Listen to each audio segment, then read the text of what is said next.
Hi everyone, and on today's video we're gonna talk about replacing the light seals of your camera. You see, this one I replaced the light seals and it looks pretty good, just like factory made. But on this other Canon AE1, well, it looks bad. And there are many reasons why you would want to do this on your camera. First of all, it prevents the light from coming in the film compartment, so your film won't get light streaks on it. And it turns out into a sticky black goo that can jam the camera mechanism. So yeah, it needs to be done. Before we begin, let's talk about the supplies you'll need. You can go the easy way, which is to go online and you type the reference of your camera, followed by light seal kit, and you'll find some options that are affordable. And these are definitely pre-cut foam pads, self-adhesive, very easy to install. The way to install them is exactly the same as the one we'll see in this video, so it's pretty easy. And if you only have 2 or maybe 3 cameras, this option is, to me, the best. It's ready-made, it's easy to do, and you will avoid a lot of trouble. The other solution, which I prefer, is to order some of the raw material for light seals, like this one. It's a self-adhesive foam. This is the real deal. This is what the camera manufacturers use. I ordered some 2mm and 1mm thickness, and that's basically everything you would need for many cameras. The only downside is that it might be sometimes a little bit pricey. You see, I paid like 35 bucks for these 2 sheets, but of course I can fix a lot of cameras with this. And the last option, which is the cheapest, is to go to an arts and craft store and to get something like this. It's a self-adhesive felt. I paid like 2 bucks for a full sheet, which will allow me to do multiple cameras, and that's what I'm gonna use in this video. Other supplies you'll need is an X-Acto knife. I'm using a cheap one like this, a ruler obviously, and some glue. I chose this contact glue by Bison. It's transparent, but the best thing about it is you can wipe off the excess just by using your finger, so it looks clean and good once the job is finished. And the last bit you'll need is this black yarn. It's pretty cheap, and a lot of camera manufacturers, especially German ones like Vergen or X-Acto, use yarn instead of foam, and we're gonna use that. Enough chit chat now. Let's get on and replace the light seals. The best way to begin this is to clean up all the excess of foam that is underneath. So you use your X-Acto knife with the pointy blade here, and you gently remove all of the excess, the previous foam. Because if you try to put a new self-adhesive foam or anything like it, it's not gonna stick very well.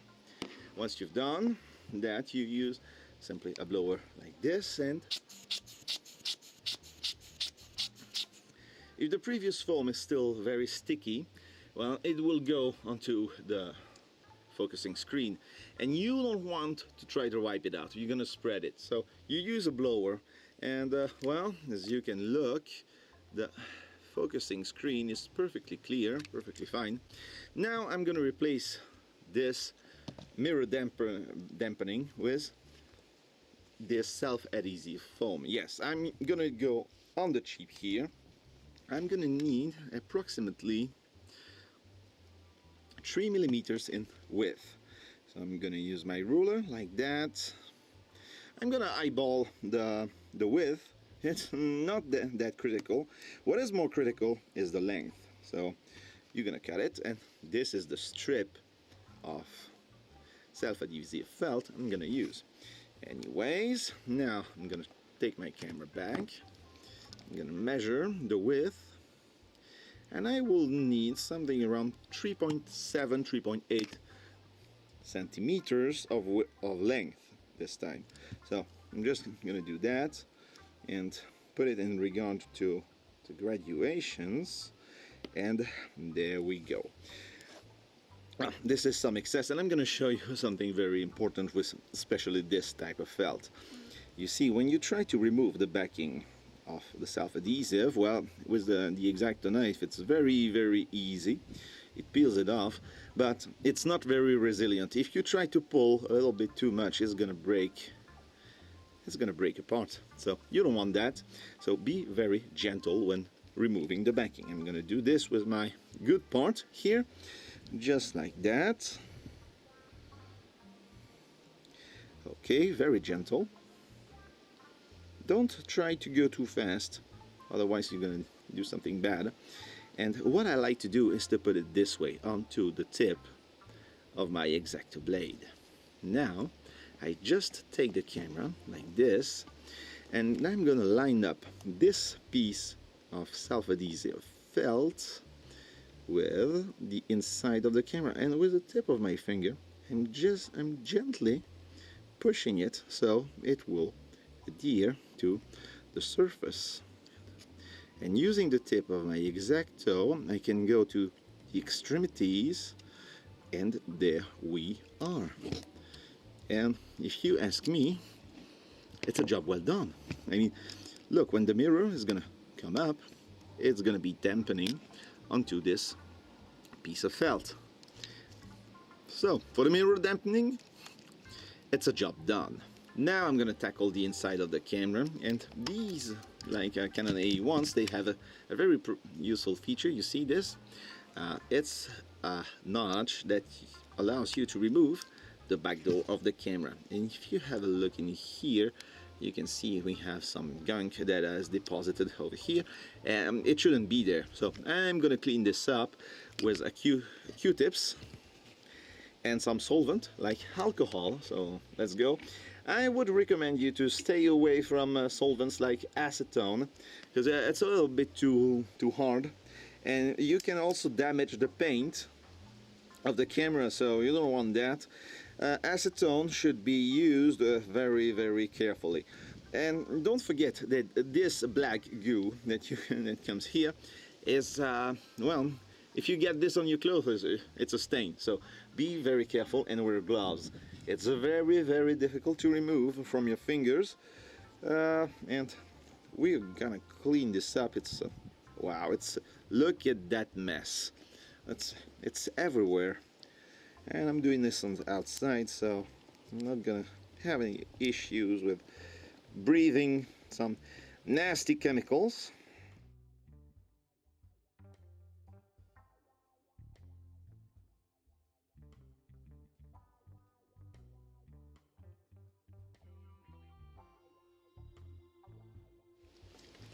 Look at that. Clean, well, almost clean as a whistle. Now I'm gonna use these wet wipes for your glasses, and I'm gonna finally clean this up. It's perfect. Now let's tackle the camera body. As you can see here, we have a lot more deposits. So once again, I'm gonna use my X-Acto blade and scrape it off like that. Look at that. Yeah, that is a lot of goo. Always be careful. And some people say, well, you are cutting towards your finger. Well, if I slip, you see, the body of the camera is protecting me. If I was on the surface like this, I would put my finger like that. But yeah, it's better to be safe. Now, same story again. Alcohol, Q-tips, and cleaning up. Once again, it doesn't have to be spotless, because this time I'm gonna use it to glue something onto it. Okay, now, well, I'm gonna use this self-adhesive felt onto it, and I'm gonna use the same principle as I did earlier today. This is the excess from the mirror dampening. The width looks to be okay. I'm gonna use my ruler and take a measurement. I will need 4.5 centimeters, like that. So once again, take my strip of felt. Look at that, it's gonna be perfect. I'm gonna be using the same strip I cut for the mirror and for the back door. Isn't that nice? Okay, there we are. We have a strip. I'm gonna do once again the same procedure.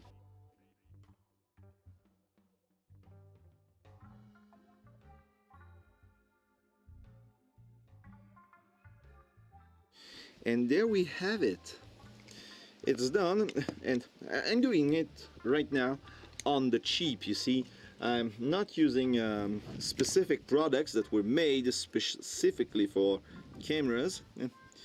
One last time to clean up all what's left onto it, like that. And there we are. You see? It's done. Now I'm gonna put back the camera door. And there we have it. It's perfect.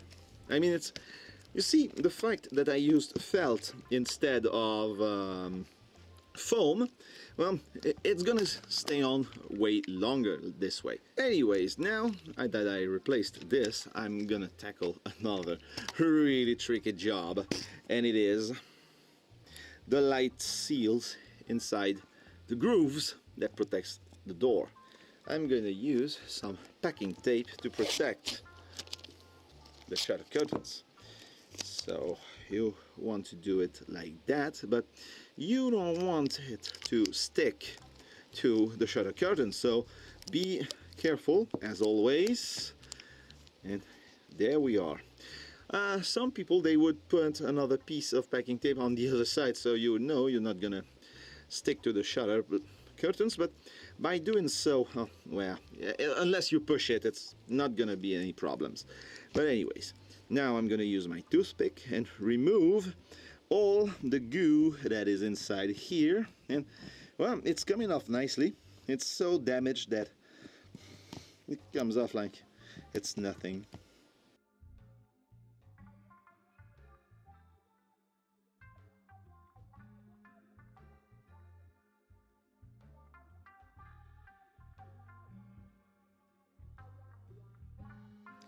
One thing you can do now is to use a Q-tip with sometimes any solvent, alcohol, and clean up the sides of the door. You can see that there's a lot of gunk all over the place. Yeah, it's everywhere. Let's face it. Now that all the gunk is removed, this is where I'm gonna be using the yarn. You see, yarn was used by Russian manufacturers, but also German manufacturers, Exactas, Virgin, etc. And they put yarn inside here, you see, to act as like foam, and it prevents light from coming in. But sadly, you cannot put it this way. It's not gonna stick unless you think there is enough of the previous glue, but I wouldn't rely on to this. That's why I'm gonna use the glue I mentioned earlier. But as you can see here, the yarn gets in exactly like it should be. You might need to put some glue on this piece of yarn, which is what I'm gonna do here. See, I already did that before, so I'm gonna take my tube here and simply draw a line, a very, very thin line of glue. Now I'm gonna take my piece of yarn, put some tension with my fingers like this, and I'm just dipping it inside the little pond of glue. Now I'm gonna bring back the camera here and insert the yarn in here with a toothpick. I'm gonna help it take the bend that is here, because yeah, there's a bend.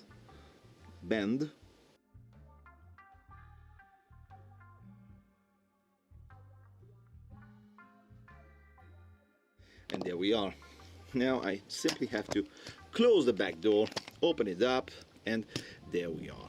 I know that the piece of yarn is correctly inside the groove, and the only thing I have left to do is to wipe it off. And you see, just with the friction of my finger, the excess glue is really coming off nicely, and it's gonna look clean, I promise. And there we are. Not only it looks good, it also works just fine. I only paid like $5 for all the supplies needed to repair this camera. Therefore, I think it's a very good idea to do that yourself on your camera. If you don't feel comfortable doing it, well, you can just drop the camera at a repair shop. That will do it for you anyways. But the do-it-yourself method, it works. So I hope you enjoyed this video, that you learned something today, and I hope to catch you next time. See ya.